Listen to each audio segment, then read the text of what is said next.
Hi friends, welcome to our channel. నా పేరు శ్రీలత.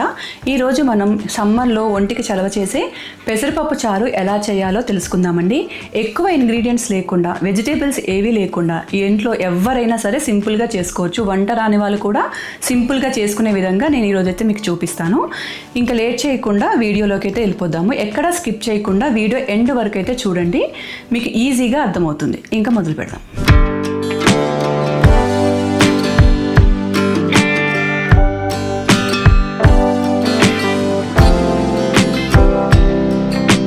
పెసరపప్పు పప్పుచారుకి మనకి కావాల్సింది 1 కప్పు పెసరపప్పు, 1 కప్పు పెసరపప్పుకి 1 నిమ్మకాయ సైజ్ అంతా చింతపండు, 2 పెద్ద ఉల్లిపాయలు కొంచెం లావుగా పొడవుగా కట్ చేసుకోండి, 4-5 పచ్చిమిర్చి, కొంచెం కరివేపాకు, కొత్తిమీర, చిన్న బెల్లం, 1 స్పూను ధనియాల పొడి, కొంచెం కారం, జీలకర్ర, పసుపు, రుచికి సరిపడా ఉప్పు, కల్లుపు తీసుకోండి, మంచి టేస్ట్ వస్తుంది.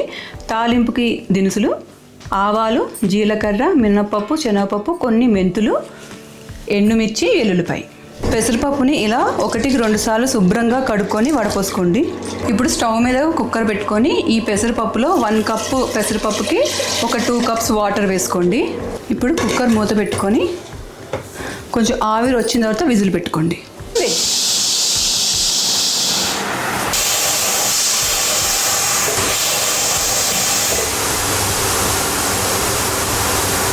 ఒక 3-4 విజిల్స్ వచ్చిన తర్వాత స్టవ్ ఆఫ్ చేసేసుకోండి. ఇప్పుడు విజిల్ పోయిన తర్వాత కుక్కర్ మూత తీసుకొని ఇప్పుడు పప్పు ఉడికిపోయింది కదా అండి, దీన్ని మెత్తగా మెదుపుకోండి. ఇలా ఒకసారి మెత్తగా మెదుపుకున్న తర్వాత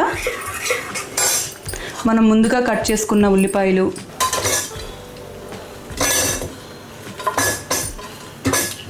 పచ్చిమిర్చి వేసేసుకొని ఇప్పుడు స్టవ్ వెలిగించుకొని ఇందులో ధనియాల పొడి, జీలకర్ర పొడి, పసుపు, సరిపడా కారం,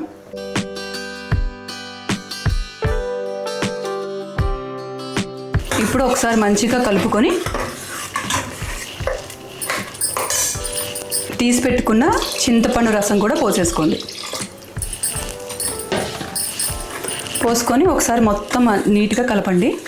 ఒకవేళ మీకు బాగా పలసగా కావాలంటే ఇంకొంచెం నీళ్ళు పోసుకోండి, చిక్కగా కావాలంటే ఇలా ఉంచేసుకోండి. ఇప్పుడు ఇవి మంచిగా ఉల్లిపాయ మొత్తం ఉడికేదాకా మరగనివ్వండి. చూసారు కదా, మొత్తం మరిగిపోయింది. ఇలా ఉల్లిపాయ ఉడికిపోయిన తర్వాత తాలింపు వేసుకోవడమే.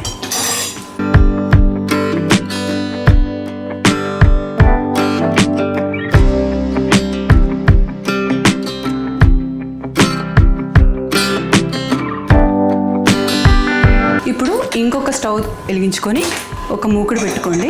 ప్యాన్ కొంచెం వేడెక్కిన తర్వాత కొంచెం నూనె, కొంచెం నెయ్యి వేసుకోండి.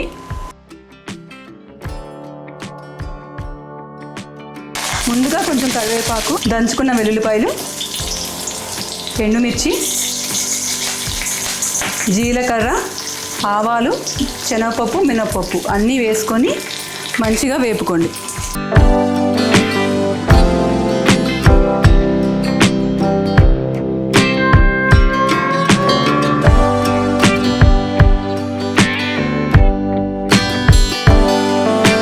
కొంచెం ఇంగువ కూడా వేసుకోండి, రుచి బాగుంటుంది. ఇలా పప్పులన్నీ వేగిపోయిన తర్వాత స్టవ్ ఆఫ్ చేసుకొని ఇలా మరుగుతున్న పప్పు చారులో వేసుకోండి.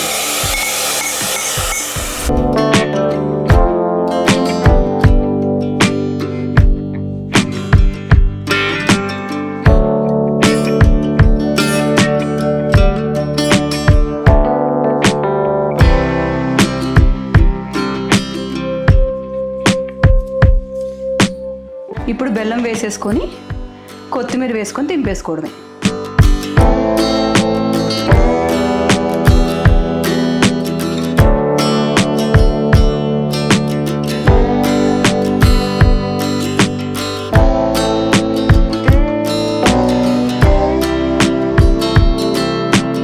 అంతేనండి, చూసారు కదా పెసరపప్పు చారు ఎంత సింపుల్గా చేసుకున్నామో. ఇంతేనండి, అయిపోయింది.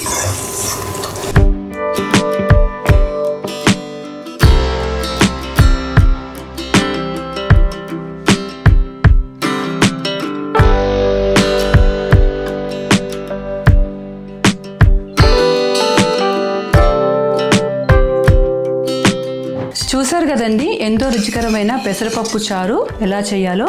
ఈ సమ్మర్లో ఇలా చేసుకొని తినండి, ఒంట్లో ఉన్న వేడి కూడా పోతుంది. పప్పు చారు ఎలా ఉందో టేస్ట్ చేసి చూద్దాం. అన్ని ఉప్పు కారం అన్నీ చక్కగా సరిపోయినాయని, చాలా బాగుంది. మీరు కూడా ఇలానే ఇంట్లో ట్రై చేసుకొని మీరు మీ ఫ్యామిలీ మెంబర్స్ కలిసి టేస్ట్ చేసి ఎలా ఉందో కామెంట్ బాక్స్లో చెప్పండి. ఇంతేనండి, చూశారు కదా పెసరపప్పు చారు ఎలా చేయాలో. మళ్ళీ మరొక వీడియోలో కలుద్దాము. ఈ వీడియో మీకు నచ్చినట్టయితే లైక్ చేయండి, మీ ఫ్రెండ్స్ అండ్ ఫ్యామిలీస్కి షేర్ చేయండి. మా ఛానల్ని కొత్తగా చూస్తున్న వాళ్ళైతే సబ్స్క్రైబ్ చేసుకోండి. Thank you for watching.